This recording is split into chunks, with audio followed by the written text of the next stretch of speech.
Hello hello hello, welcome, স্বাগতম স্মৃতির রূপকথার চ্যানেলের আর একটা ট্রাভেল ব্লগের টাইটেলটা দেখে নিশ্চয়ই বুঝে গেছেন এটা আমাদের France summer holiday second destination.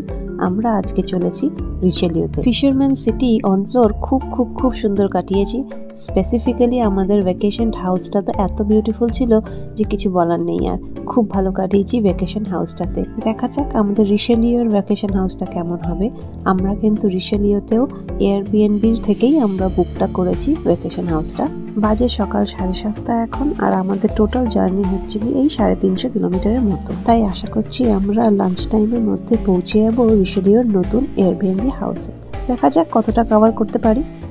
এই ভ্যাকেশন হাউসগুলো যখন আমরা বুক করি একটু ট্রিকি ব্যাপারটা। কিছু রুমের ছবি দেখে অফকোর্স বুক করা হয়, কিন্তু সামটাইমস গিয়ে দেখি যেন যা ভেবেছিলাম তার থেকে অনেক বেশি ভালো হয়েছে। আবার অনেক সময় যেটা ভাবি যে অনেক ভালো হবে কিন্তু সেরকম ফ্যাসিলিটিস থাকে না।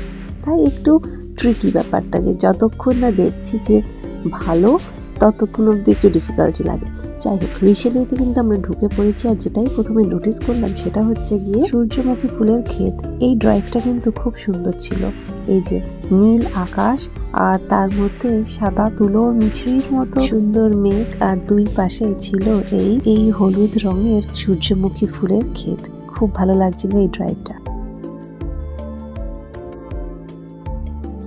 ঘড়িতে বাজে 12:30 মতো, আর এস্টিমেটেড টাইমেই পৌঁছে গেছি আমরা রিচেলিউর ভ্যাকেশন হাউসে। এই যে দেখতে পাচ্ছেন আমরা জাস্ট ঢুকলাম। আসুন একসাথে আমরা ঘুরে দেখি কি আছে এই ভ্যাকেশন হাউসে। বাইরের ব্যাকইয়ার্ডটা ভীষণই সুন্দর লাগছিল, অনেক বড় স্পেস, আর খুব সুন্দর দোলনা রাখা ছিল, চেয়ার রাখা ছিল, বাইরে আপনি বসে খেতেও পারবেন। আর অনেকগুলো গাছ ছিল, স্ট্রবেরি গাছ, তারপর টমেটো গাছ। সো এই জায়গাটা বেশ ভালো ছিল। বাচ্চাদের জন্য সুইং ছিল। সো খুবই ভালো লাগছিল এই জায়গাটা। আসুন ঘরের ভিতরটা গিয়ে দেখি কিরকম।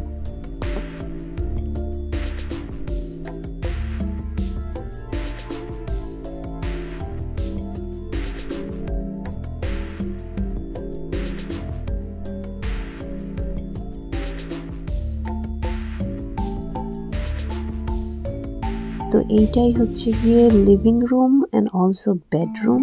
সো বেসিক্যালি আসার পরে রিয়েলাইজ করলাম এই জায়গাটাতে কোনো লিভিং রুম নেই সেপারেটলি। আর সেইটা দেখে আমার খুব একটা ভালো লাগছিল না, কারণ কি দুটো বাচ্চার সাথে একটু অসুবিধা হয়ে যায়, স্পেশালি ওই স্লিপিং টাইমটাতে দুজনকে একসাথে ঘুম পাড়ানোতে। যাই হোক, অ্যাডজাস্ট করে নিতে হবে এই নেক্সট 3 দিন। আর এটা ছিল কিচেন, ছোট কিচেন, এফেক্টিভ কিচেন, কিন্তু অনলি প্রবলেম হচ্ছে অনেক বেশি জিনিসপত্র ছিল এইটাতে। বেশ সুন্দর লাগছিল দেখতে, কিন্তু ছোট বাচ্চাদের জন্য আবার আমাকে সবকটা এইসব কাটলারির জিনিসগুলো সরিয়ে রাখতে হবে, নইলে কিন্তু ওরা ভেঙে দিতে পারে। এইটা হচ্ছে বাথরুমটা ভীষণই শিক আর ভালো দেখতে লাগছিল। এই টাইলগুলো খুব ভালো লাগছিল। দেখুন বেসিনটা কত সুন্দর লাগছে, আর বেশ ভালো লাগছিল দেখতে বাথরুমটা। যাই হোক, মোটামুটি এটাই হচ্ছে গিয়ে আমাদের নেক্সট 3 দিনের ঘর। তারপর একটু সেটেল ডাউন করে আর একটু ফ্রেশন আপ হয়ে বাইরে বেরোলাম। বাইরে বেরিয়ে রিয়েলাইজ করলাম এই এরিয়ার সবকটা ঘরে কিন্তু সাদা মাটি দিয়ে তৈরি। তাই একটা অন্যরকম দেখতে লাগছিল, বেশ ভালো লাগছিল দেখতে। এটা হচ্ছে সেন্টারটা, আর ওখানে একটা ফোয়ারা ছিল।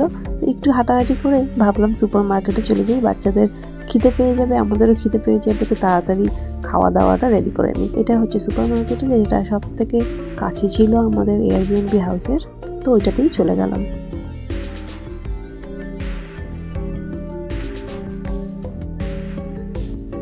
কিছু গ্রোসারির জিনিস কিনে পেমেন্ট করে আমরা কিন্তু রিটার্ন করে গেলাম আমাদের এয়ারবিএনবি হাউসে। কিনেছি রাইস, কিডনি বিন, একটু মটরশুঁটি, পেঁয়াজ, আলু, একটা ব্রোকলি, একটু আদা আর একটু চিকেন। আসুন রান্নাটা চাপিয়ে দিই। আজকে বানাচ্ছি ভেজিটেবল রাইস। তো সব যা ভেজিটেবলস এনেছি সব কিছু কিন্তু তেলের মধ্যে একটু ভাজা ভাজা করে নিয়েছি, একটু জিরা ফোড়ন দিয়েছি, আর দিয়ে দিচ্ছি তার মধ্যে ভেজানো চাল, আর গুঁড়ো মশলার মধ্যে দিয়েছি হলুদ আর ধনে আর জিরে powder, and of course salt to test.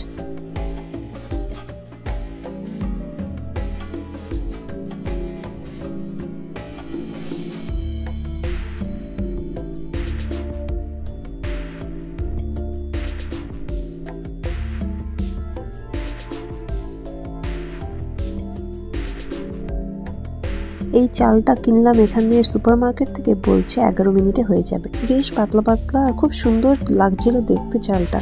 যাই হোক, এবার একটু জল দিয়ে ঢাকা দিয়ে দিই, তাড়াতাড়ি হয়ে যাবে রান্নাটা।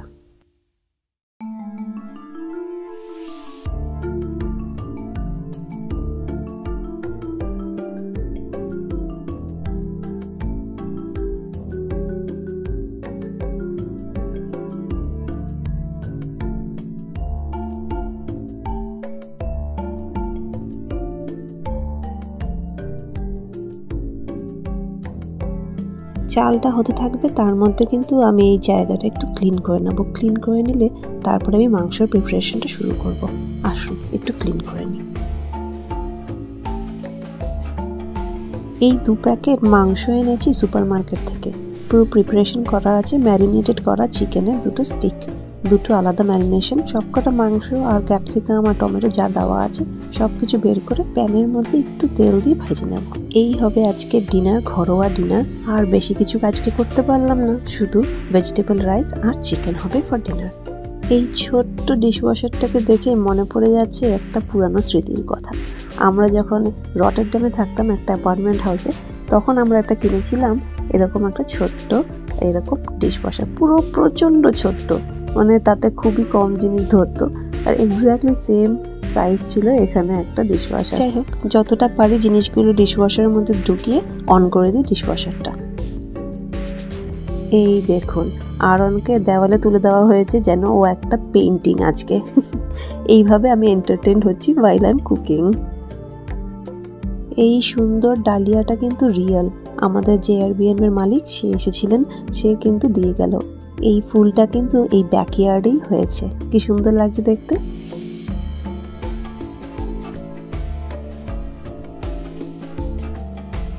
এই ঘরের কিচেনটা একটা যেন মিউজিয়াম পিস, সব ছোট ছোট ছোট ছোট জিনিস কালেক্টেড করা।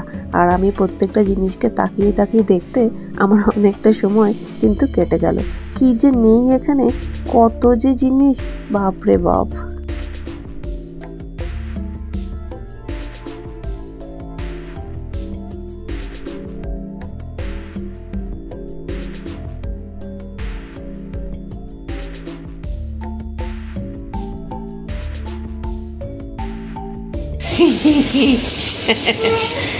এটা কেক ব্যাটার মিক্স করা, তাই না?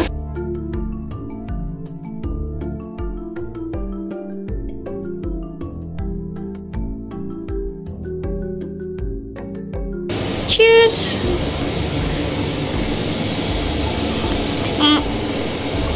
এই ওয়াইনটা কি লোয়ার রিজনে? ভালো খেতে কিন্তু,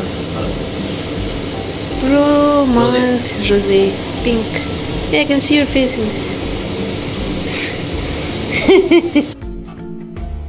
যাক, ভেজিটেবল রাইসটা হয়ে গেছে। এখন আমি প্যানটা গরম করে নিয়ে সব চিকেনগুলো ঢেলে দেবো।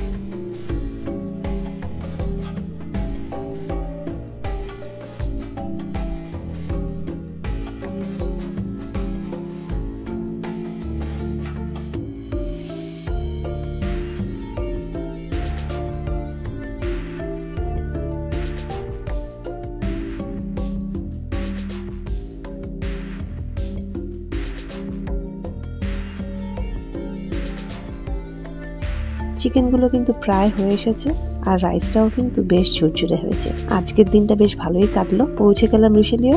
আবার নেক্সট ব্লগে দেখাবো এইখানকার জায়গাটা। আপনারা ভালো থাকবেন, সুস্থ থাকবেন, ভালো রাখবেন, আর খুব ভালো কথা চিন্তা করবেন। দেখা হবে খুব শিগগিরই আর একটা নতুন ব্লগে। আনটিল দেন ভালো থাকবেন, টেক কেয়ার। আর কেমন লাগলো ব্লগটা একটা কমেন্টে জানাবেন। বাই।